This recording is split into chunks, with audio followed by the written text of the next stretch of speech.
식은 시기와 질투로 발전한다라는 제목으로 말씀을 나눕니다. 제가 아멘을 안 했을 때는 이 내용이 어떤 내용이다? 썩 은혜되는 내용이 아니다. 고등학교 3학년 청소년이 상담을 요청하며 쓴 글을 읽어드리겠습니다. 저는 어릴 때부터 동생이 저보다 공부를 잘한다고 부모님께 칭찬을 들으면 몰래 동생을 때릴 정도로 경쟁이 심했습니다. 학교에서는 마음이 넓은 척하면서 남이 잘 되면 칭찬도 해주지만 집에 와서 잠자리에 놓으면 나는 왜 남보다 못하나 하는 생각이 들면서 살기가 싫어집니다. 몇몇 친구들은 어릴 때 외국에서 살다 와서 영어 회화를 잘하는데 그 친구들을 보면 부모님을 잘 만나서 그렇다고 생각합니다. 시험 공부를 할 때도 저는 미리 2주 정도 시간을 두고 공부하는데 몇몇 머리 좋은 친구들은 딱 3번만 읽고 시험 보는데도 저보다 성적이 좋습니다. 그래서 그런 친구와 같이 독서실을 다닐 때면 너무 귀엽더라고요. 친구가 1시간 뒤에 깨워달라고 하면 일부러 2시간 뒤에 깨워주기도 했습니다. 여러분도 혹시 그런 분들 계십니까? 또 저희 부모님은 작은 가게를 운영하고 계신데 늘 돈이 없어서 전전긍긍하는 반면 친구들은 아빠가 의사, 변호사, 대기업 임원이어서 늘 비싼 메이커나 유행하는 물건을 사고 게다가 얼굴도 예뻐서 남자애들한테 인기도 좋은데 그때마다 속이 뒤집어지는 것 같습니다. 제가 늘 최고이길 원했는데 그렇지 않을 때, 남이 잘 될 때 그 꼴을 못 보겠고 저보다 잘 되면 배가 아파서 잠을 잘 수가 없습니다.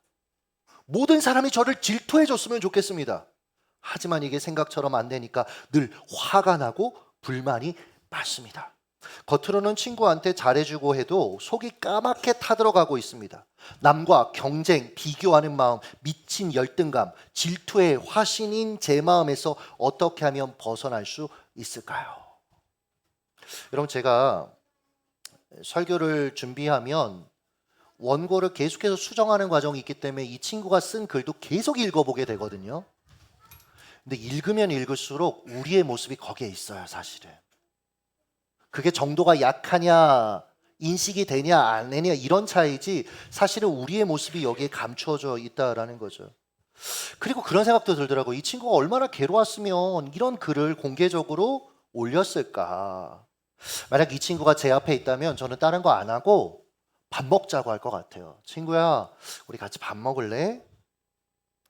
이 친구와 정도는 다르지만 치열한 경쟁 사회에서 생존해야 하는 우리 역시 어릴 때부터 공부건 운동이건 남보다 잘해야 된다, 이겨야 한다라는 어떤 부추김들을 받으며 자라왔습니다. 물론 경쟁 자체가 나쁜 건 아니에요, 여러분. 선의의 경쟁은 어느 정도 우리의 성장에 도움이 됩니다. 이번에 안타깝게 아시안컵 4강에서 떨어진 축구 대표팀 주장 손흥민 선수, 토트넘 가서는 바로 한 골 어시스트를 했죠. 그래서 아주 마음이 시원했는데 이 선수가 당시에 이렇게 만났던 선수들, 패배한 상대팀 선수들 막 울 때 가면 이렇게 안아주더라고요. 근데 그 모습을 보는 참 감동이 됐습니다. 이런 건강한 경쟁은 서로의 발전을 촉진시킵니다. 그러나 경쟁이 지나치면 나도 불행해지고 너도 불행해져요. 이유는 간단합니다. 지나친 경쟁 의식은 질투와 시기로 발전하기 때문에 그렇습니다. 기본적으로 질투는 자신을 남과 비교할 때 힘을 얻습니다. 모든 것을 가진 존재는 하나님 외에 없어요, 여러분들. 사람이라면 누구나 부족한 점을 가진 존재거든요. 다 부족한 부분이 있어요. 저 사람은 좋겠다, 저 사람은 근심 없겠지, 저 집안은 근심 없겠지, 다 들어가 보면 여러분 다들 어려움들이 있고 부족함이 있습니다. 그게 인간이에요. 그런데 내게 없는 것을 가진 상대에게 집중하는 겁니다. 그러면 질투가 힘을 얻어 내게 이미 하나님이 주신 수많은 것들이 있음에도 불구하고 감사하기보다는 자신에게 없는 것만 계속 확대하는 거예요. 그러다가 불행해지는 것이죠. 한편 질투에 빠지면 누군가 어려움을 겪고 있다거나 무너졌다라는 어떤 이야기를 들으면 남몰래 미소를 짓게 되는 거예요. 반면 누군가 성공했다, 누구 자녀가 이번에 잘 됐더라, 그러면 나도 모르게 막 인상이 구겨지고 마음도 뒤틀리는 겁니다. 사람이 이런 존재다라는 걸 아는 나이쯤 되면요, 그래서 잘 될수록 조심하게 됩니다. 누군가의 질투로 몇 차례 어려움들을 겪어봤기 때문에 이제는 좀 조심하게 되는 거예요. 여러분, 나이 들수록요, 기뻐하는 자들과 함께 기뻐하는 사람이 내 곁에 있다는 게 얼마나 큰 축복인지, 얼마나 감사한 것인지를 깨닫게 되지 않습니까? 여러분은 내가 잘 됐을 때, 자랑한 일이 생겼을 때 안전하게 마음 편히 나의 잘됨을 이야기하고 축하받을 수 있는 분이 계신가요? 여러분은? 저는 청년 때부터 사역을 20살 때부터 시작했으니까 남들보다 빨리 목회적인 성과들을 내곤 했습니다. 지금도 그렇고요. 처음에는 순진하게 그냥 제 잘됨을 이야기했었습니다. 기뻐하면서 얘기했어요. 나 이번에 이런 일이 있었어.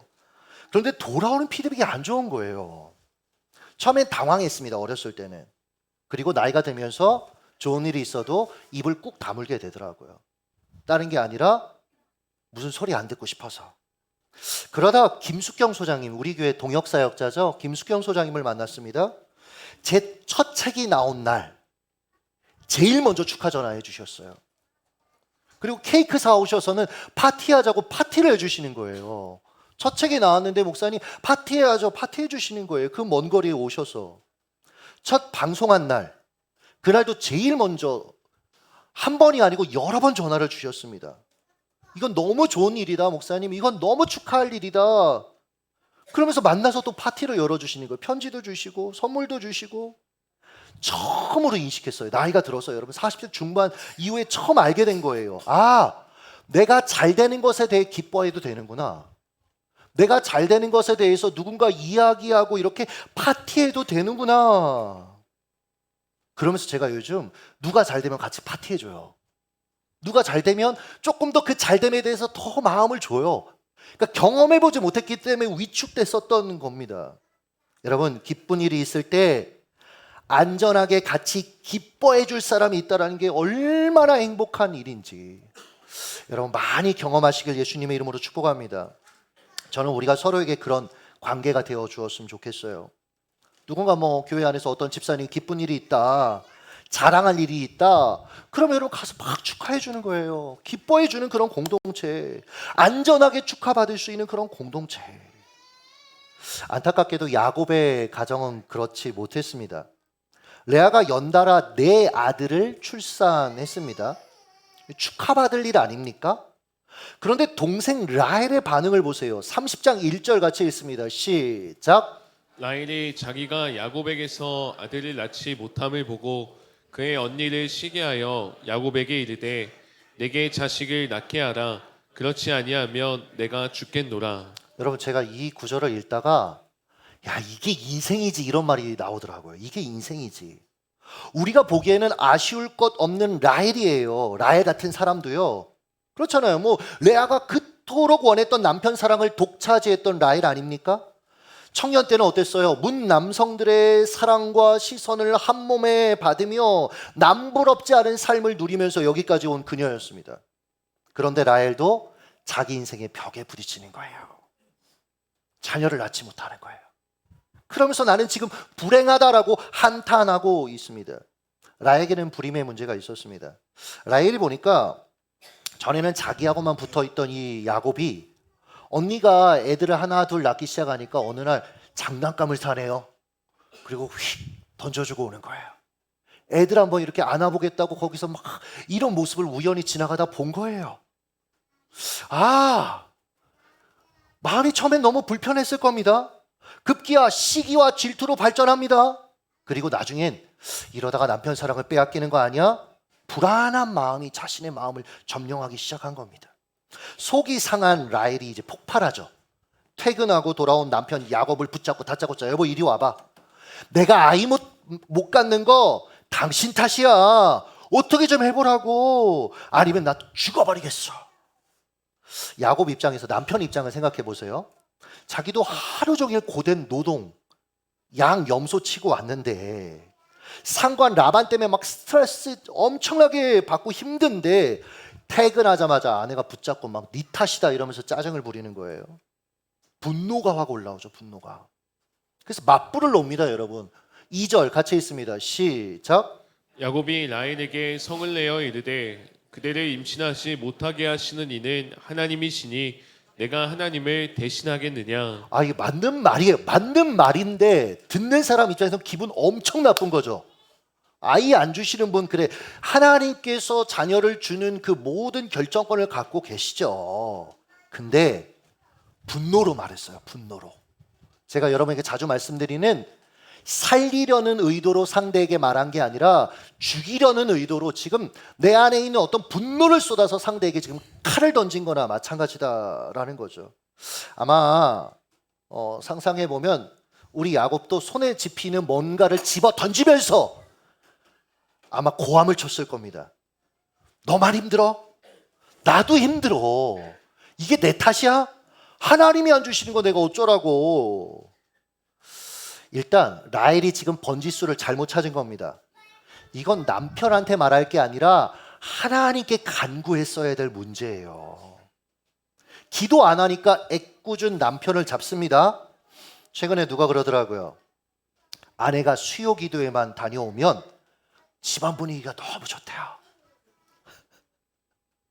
여러분, 우리가 기도 안 하면요, 애먼 사람 잡을 가능성이 다분한 사람이다라는 거예요.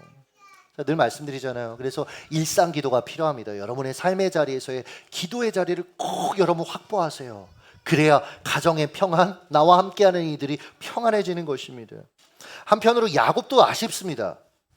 아내가 지금 속상해서 그러는 거잖아요. 그 마음 좀 헤아리면 안 돼요? 여보, 많이 힘들지? 생각해 보니까 우리 엄마도 20년 동안 자녀를 갖지 못했어. 근데 그 모습을 지켜보던 아버지가 너무 마음이 안타까워서 기도하셨거든, 하나님께. 그리고 태어난 게 형과 나야. 여보, 내가 잘할게. 내가 더 기도할 테니까 힘내자. 이랬으면 얼마나 좋겠어요. 아내의 분노와 남편의 분노가 충돌한 겁니다. 그런데 그렇게 안 하고, 그러니까 인간 냄새 풀풀 나는 행동들을 지금 했어요. 그리고 나니까 하나님의 방법이 아니라 인간의 방법을 결정하게 됩니다. 3절 같이 읽습니다. 시작. 라헬이 이르되 내 종 비라에게로 들어가라. 그가 아들을 낳아 내 무릎에 두리니 그러면 나도 그로 말미암아 자식을 얻겠노라 하고. 여러분, 저는 이런 결정을 하는 라헬이 너무 안쓰럽더라고요. 아이가 없어도 이미 라헬은 충분히 남편의 사랑을 받고 있잖아요. 그러니까 충분히 라헬은 라헬로서 빛나는 여성이라고요. 그런데 내게 아직 주어지지 않은 것에 집중하다가 질투에 빠져 불행해하고 애먼 남편 원망하고 그 가정에서 부부싸움하고, 게다가 하나님이 기뻐하지 않는 이 씨바지라는 인간적인 방법, 당시 사람들이 했던, 당시 사람들은 그렇게 하지만 하나님의 방법 아니지 않습니까? 근데 그것으로 문제를 해결하려고 하고 있는 거예요. 결국 이 결정이 야곱 집안을 더 복잡하게 만들고 형제 간 갈등의 불씨가 결국 되고 맙니다, 여러분. 만약 제가 라헬 옆에 있었다면 거북이는 이뤄도 행복하다의 한 대목을 읽어줬을 것 같아요. 읽어드릴게요. 거북이는 자신을 절대평가했다.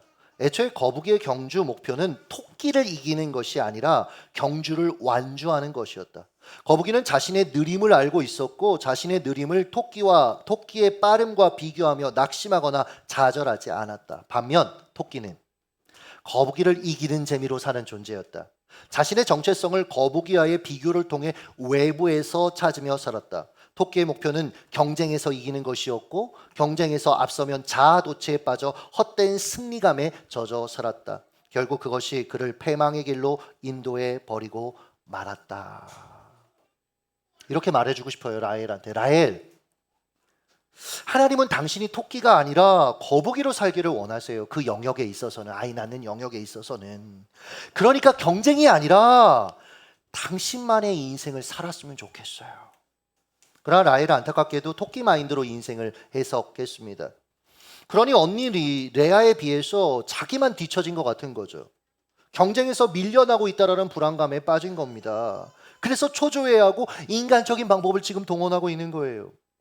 이 가정에서 여종 비라가 두 아들을 낳아줍니다. 그리고 고대 근동사에서는 그 아이가 내 아이였어요. 시녀가 낳은 아이는 내 아이였단 말이에요.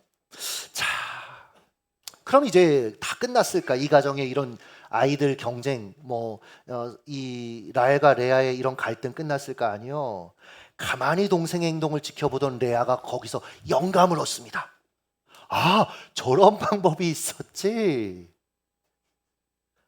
자기도 씨바지를 동원해서 아이를 낳게 합니다. 제가 여러분 이 대목 쓰는데 좀 지난 시간에 제가 레아를 극찬했잖아요. 그렇죠? 남편 사랑을 기대하는 건 허무해. 이제 하나님만 기대해야지. 그래, 하나님만이 내 만족이야. 그래서 유다, 하나님을 찬송하라. 하나님을 만난, 어려움을 통해 하나님을 만난 위대한 여인 레아 고백했는데, 설교했는데 다시 옛 모습으로 돌아간 거예요. 여러분, 우리도 이렇지 않습니까? 괜찮게 변한 것 같은데 다시 돌아가는 거예요. 40일 말씀학교 지금 하고 있습니다. 31기. 40일 말씀학교 할 땐 여러분 어때요? 뭔가 좀 변화가 일어나는 것 같습니다. 최근에 한 성도님이 저한테 전화 와서 그러더라고요. 목사님, 제가 놀라운 하나님의 은혜를 경험했습니다. 뭔데요? 며칠 전에 아내한테 쿠키를 먹고 싶다고 했는데 아내가 안 사줬습니다. 그런데 이번에 40일 학교 마니또에서 내 마니또가 제게 쿠키를 선물했습니다. 그러면서 막 기뻐하는 거예요. 하나님이 저를 찾아오셨습니다. 이러시더라고요. 그러면서 목사님, 저 이제 로또 안 살렵니다. 하나님이 주시는 쿠키를 받았을 때 더 기분이 좋아요. 그러니까 저 이제 로또 안 살 겁니다. 여러분, 제가 항상 말씀드리는 거예요. 하나님은 우리가 서로의 기도의 응답이 되라고 불러주셨습니다. 왜 내 삶의 기도의 응답이 없느냐? 자꾸 홀로 신앙생활을 하기 때문에 그래요. 자신을 스스로, 그게 여러분 어떤 상처를 받았던, 실망을 냈던, 계속해서 스스로를 고립시키는 거죠. 여러분 절대 그러시면 안 됩니다. 그리고 나와 함께 있는 이들을 향한 여러분 관심을 가지셔야 돼요. 왜냐하면 그의 기도의 응답에 그 통로로 하나님이 나를 쓰시거든요. 그러니까 여러분, 우리가 깊게 서로 연결되면 그 안에서 하나님께서 우리 가운데 역사하시는 역사를 정말 많이 경험할 수 있다라는 거죠. 그러면 로또도 안 사게 되는 거예요. 여러분, 근데 저는 알아요. 아마 우리는 대부분 다시 옛날로 돌아갈 겁니다. 또 이기적으로 굴고, 또 제멋대로 말하고. 참 사람 바뀌는 게 어렵지 않아요? 이게 여러분 가족 안에서 서로 다 목격하면서 살아가는 거 아닙니까? 좀 나아진 것 같은데 다시 돌아가는 거예요. 그러나 좌절하지 마십시오. 제 책 제목처럼 부족하지만 우리는 나아지고 있습니다. 빌립보서 1장 6절 같이 읽습니다. 시작. 너희 안에서 착한 일을 시작하신 이가 그리스도 예수의 날까지 이루실 줄을 우리는 확신하노라. 할렐루야. 우리 안에 착한 일을 시작하신 하나님께서 시간 안에서 그 일을 이루어 가실 것이기 때문에 여러분 좌절하지 마세요. 다시 십자가 붙들고 일어서시기를 예수님의 이름으로 축복합니다.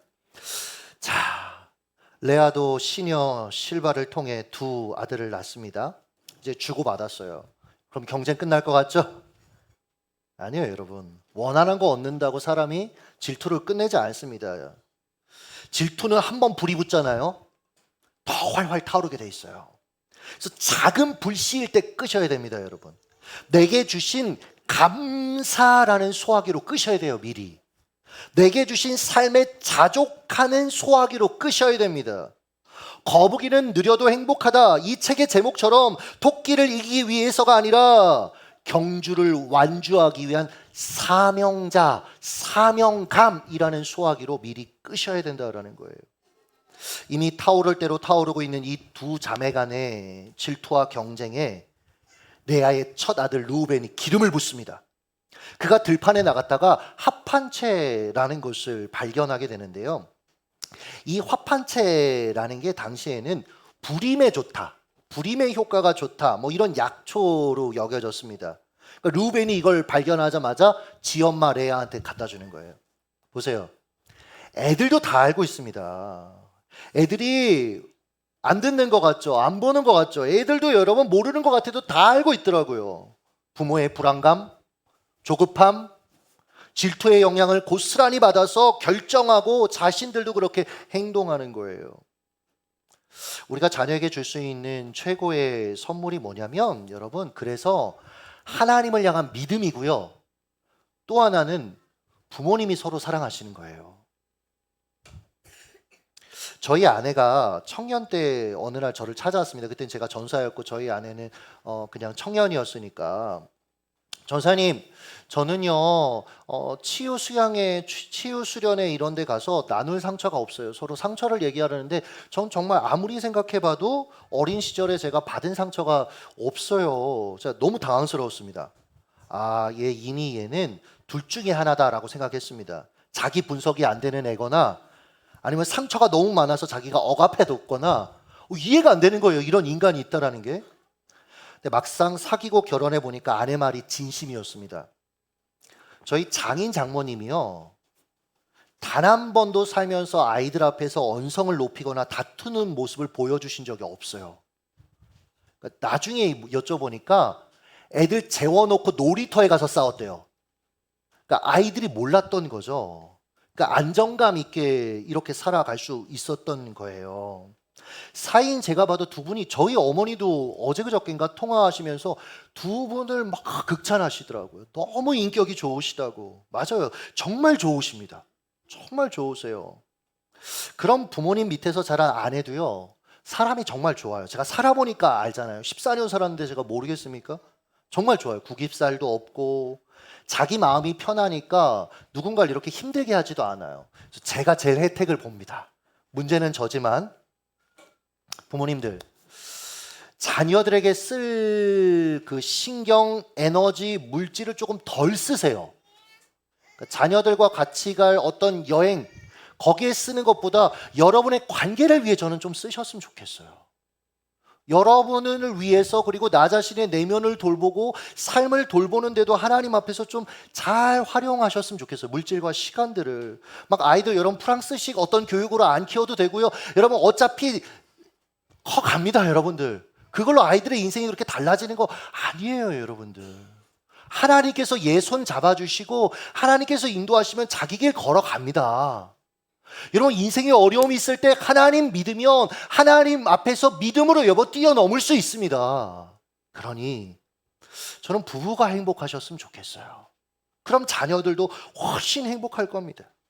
자, 라헬이 언니가 합한채를 입수했다라는 소식을 또 듣습니다. 정보원들이 다 있는 거예요. 언니, 애가 6이나 되면서 또 애를 낳으려고? 정말 해도 너무하는 거 아니야? 야, 그래봤자 남편 사랑 네가 받잖아. 그럼 좋아, 그 화파채 나한테 줘.